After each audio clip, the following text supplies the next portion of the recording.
Point number 1, Maria, आप कह रही हैं कि बुरहान वानी यहाँ पे हीरो है।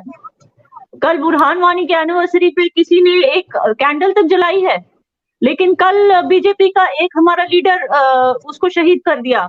वो शहीद हो गया क्योंकि उसको कुछ लश्कर के टेररिस्ट ने आके मार दिया। सरेआम आई विटनेसेस ने भी देखा और सीसीटीवी ने भी देखा। तो इतना बड़ा उसका फ्यूनरल किया गया, अभी तक लोग रो रहे हैं उसके पीछे। वो एक नेशनलिस्ट था, इंडियन फ्लैग लेके खड़ा होता था। तो आप सच्चाई, आपके यहाँ होगा बुरहान वानी हीरो, हमारे यहाँ उस कुत्ते की मौत मरा है और उसको मरवाया किसने? उसी की गर्लफ्रेंड ने, जो कहती थी। आप कहते हैं कि एक इनोसेंट पे उसने हाथ नहीं उठाया, उसकी गर्लफ्रेंड ने कहा कि वो उसको मोलेस्ट करता था, दूसरी लड़कियों को मोलेस्ट करता था। आप इस आदमी को, और एक चीज मैं बता दूं, मैं एक और क्वेश्चन पूछती हूँ आपको। आप कह रहे हैं कि बुरहान वानी के ऊपर, मैं ये नहीं कह रही कि उस पर अत्याचार नहीं हुआ होगा, हम इंडिया में यूज करते वर्ड अत्याचार, लेकिन क्या आपने गिरिजा टिक्कू के बारे में पढ़ा है? क्या हुआ था उसके साथ? आपके जिहादियों ने उसके साथ गैंग रेप किया, फिर एक सौ होता है ना, उसको उर्दू में क्या बोलते हैं मुझे नहीं पता, वो जो 100 के साथ उसकी बॉडी को दो हिस्से कर दिए। पूरी नहीं, मैंने आपकी बात एंड तक सुनी, आप पहले सुनने का हिम्मत तो रखिए, सुनने की हिम्मत रखिए। फिर ऐसे बहुत सारे इंसिडेंट्स हैं जो कश्मीरी पंडितों पे गुजरे, जिसकी वजह से उन्होंने कभी गन नहीं उठाया। गन उठाना तो दूर की बात, वो बेचारे आज की तारीख में आर्ट ऑफ लिविंग में काम करके, जो डिस्टर्ब्ड कॉन्फ्लिक्ट की वजह से जो डिस्टर्ब मुसलमान है कश्मीर में, उनको ट्रीटमेंट दे रहे हैं, उनको डिप्रेशन की ट्रीटमेंट दे रहे हैं। वो कहते हैं कि हमारे लोग हैं, एक जमाने में इन्होंने हम पे जुल्म किए होंगे, लेकिन हम इनके ऊपर जुल्म नहीं कर सकते। आप ऐसे लोगों को बढ़ावा दे रही है, बुरहान वानी जैसे लोग जिन्होंने गन उठाया क्योंकि उनके साथ जोर जबरदस्ती जुल्म हुआ है। उन्हें गन नहीं, उन्हें पेन उठाना चाहिए। उन्हें देश से गद्दारी नहीं करनी चाहिए। उन्हें अपनी देश की गवर्नमेंट से बोलना चाहिए कि हमारे साथ ये गलत हुआ है, हमारे साथ वो गलत हुआ है, इसको सही कीजिए। ये इन्होंने बल्कि क्या किया, देश के गद्दारों से हाथ मिलाया।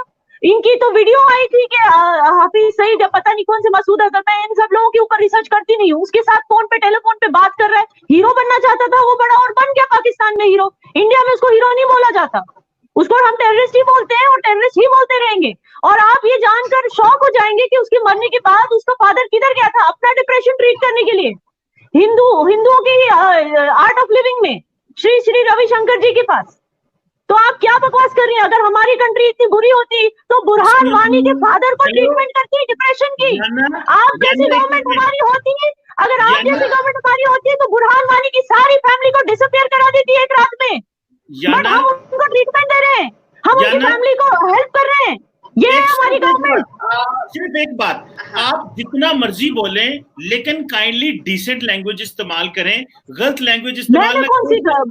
मैंने ऐसा कुछ बोला नहीं तो सच नहीं है। अब आपको वो इंडिसेंट लग रहा है, मैं क्या करूं? सुने, आप देखें, आपका अपना पर्सपेक्टिव रखने का हक है, आप बोले अपने पर्सपेक्टिव रखें, हम आपको नहीं टोकेंगे। आप बताइए कौन सी इंडिसेंट बात बोली है? सुने मेरी बात, सुने ना, देखें, जब आप लोग मोदी जी वो कहते हैं, वो इंडिसेंट होता है, या जो मैं कह रही हूँ बुरहान वानी जैसे टेररिस्ट के बारे में, वो इंडिसेंट ना? भाई सुने, बात तो सुने ना। देखिए, मैं आपको टोकता नहीं, आप बोले जो मर्जी, लेकिन कम से कम कुत्ता, बकवास, ये जो अल्फाज हैं ये ना करें, क्योंकि ये गाली है। सुने, कुत्ता गाली नहीं होता है, कदम चीमा जी, कुत्ता गाली नहीं होता है। लोग कुत्ते को एज अ पेट रखते हैं, एज अ पेट रखते हैं। मैं कुत्ते एज अ गाली नहीं दे रही। मेरा बोलने का मतलब है कि जैसे कभी कभी रास्ते पे जैसे म्युनिसिपैलिटी का जो बेचारे जो कुत्ते होते हैं जो क्रैश हो जाते हैं, उस तरह से मरा है। मैं उसको गाली नहीं दे रही हूँ, वो गाली के लायक है नहीं, मैं उसको गाली नहीं दे रही। सुने मेरी, आप देखिए, मैं आपको जितना टाइम आपको चाहिए आप लें, लेकिन एक तो किसी दूसरे को टोके ना। मारिया, आप भी याना को ना टोके, और याना आप भी काइंडली, और दूसरे डिसेंट लैंग्वेज इस्तेमाल करें। आप खातून है, लड़की है, मैं भी अच्छा नहीं लगता, व्यूअर्स, फैमिलियां, लड़कियां देखती हैं तो वो क्या किस तरह की जुबान। मैंने गाली की तरह से नहीं बोला था। कुत्ता इज नॉट अ गाली, कुत्ता is a very cute animal, don't worry. मैं गाली नहीं, किसी इंसान को किसी जानवर से पिलाते हो तो फिर वो गाली बन जाता है। सो काइंडली आपसे आपने अगर कुछ और भी कहना है तो आप कह लें, लेकिन काइंडली ये गाली की जुबान नहीं, आर्गुमेंट जितने मर्जी दें। जो आपने बात की याना एक दो जवाब आपको दे दूं। आपने बीजेपी के लीडर की बात की और आपने बुरहान वानी को बताया, उन्होंने कहा जी उसके जनाजे में कौन आया। एक बीजेपी के लीडर का एक कश्मीरी के साथ क्या मुकाबला, जरा मेरी सुन ले पहले बात। वो फ्रीडम स्ट्रगल कर रहे हैं, वो तो 70 साल से लड़ रहे हैं और कह रहे हैं भाई आपने हमारे जमीन पे कब्जा किया हुआ है, और बीजेपी का जो बंदा है वो तो उनका तो मुल्क है, उसको मिलाना बुरहान वानी के साथ ये तो कंपैरिजन ही नहीं बनता। और एक उसके तो हमारा मुल्क ही है ना, पीओके भी हमारा ही मुल्क है जिसपे आप कब्जा करके बैठे हैं, वो तो हमारा मुल्क ही है, हम कहाँ नहीं बोल रहे हैं। हिंदू मुसलमान सब एक है हमारे मुल्क में, वो क्या कश्मीर क्यों ना हो। आप उसकी आपको पता है बुरहान वानी के फ्यूनरल में भी सरदार आए थे, आपको पता है, फोटोज है, उसके फ्यूनरल में भी कुछ हिंदू भी आए थे। आप चाहती हैं मैं आपको टोकूं? नहीं ना चाहती, इसलिए मुझे भी सुने। मैं सिर्फ इतना कह रहा हूं कि बुरहान वानी और बीजेपी के लीडर को मिलाना ये बिल्कुल कंपैरिजन ही कोई नहीं है। और जो बीजेपी का लीडर सुने, जो उनकी कल कत्ल हुआ या वफात हुई, मैं समझता हूं किसी भी इंसान का जो कत्ल है ना, हक कत्ल है, वो कोई भी हो, इसमें तो कोई दो राय नहीं है। सो लिहाजा एक तो मिला नहीं सकते। दूसरा, ये जो आपने ये जो स्टोरीज मिलती है ना आपको, कुक्ड स्टोरीज रॉ वाले माइंड में डालते हैं, इंडिया का गोदी मीडिया चलाता मैं वहाँ रहती हूँ कमर चीमा जी, वो मेरा घर है, मुझे पता है वहाँ क्या हो रहा है, वहाँ के लोग क्या सोचते हैं, बिलीव मी, मुझे पता है, वो घर है मेरा। आप देखें, आपने 3-6 दफे एग्री हो चुकी हैं कि अपनी अपनी बारी पे बोलना है, लेकिन आप फिर बोल पड़ती हैं। मैं सिर्फ इतना कह रहा हूं कि जो स्टोरीज आपको रॉ वाले देते हैं, जो इंडिया की गोदी मीडिया को स्टोरी मिलती है, वो चलाएं जरूर, आपका हक है, आप अपना नेशनल इंटरेस्ट प्रमोट करें, लेकिन ये नहीं कि जो भी, मैं समझता हूं आप पढ़े लिखे लोग हैं, इंफॉर्मेशन को प्रोसेस करना, इंफॉर्मेशन आपके पास आती है उसको प्रोसेस करना, क्या ये सही है कि नहीं। देखिए हमारी हुकूमत है, हमारी एजेंसियां सारा टाइम अगर हमें कोई चीज बताएंगी हम मनोवन मानेंगे नहीं। आपकी हुकूमत, आपकी एजेंसी, आपका मीडिया कुछ बताता है तो आप पहले देखते हैं, उससे तोलते हैं बात को। सो आप काइंडली थोड़ा सा एनालिसिस भी दें, सिर्फ ये नहीं कि जो गोदी मीडिया और जो इंडिया की एजेंसियां बता दें हम वही आप बताना शुरू कर दें। मैं एक जो चीज आपने इस हवाले से, आपने गन और पेन की बात की, या ना, बहुत अच्छी बात की आपने कि गन का मुकाबला पेन से है ही नहीं है।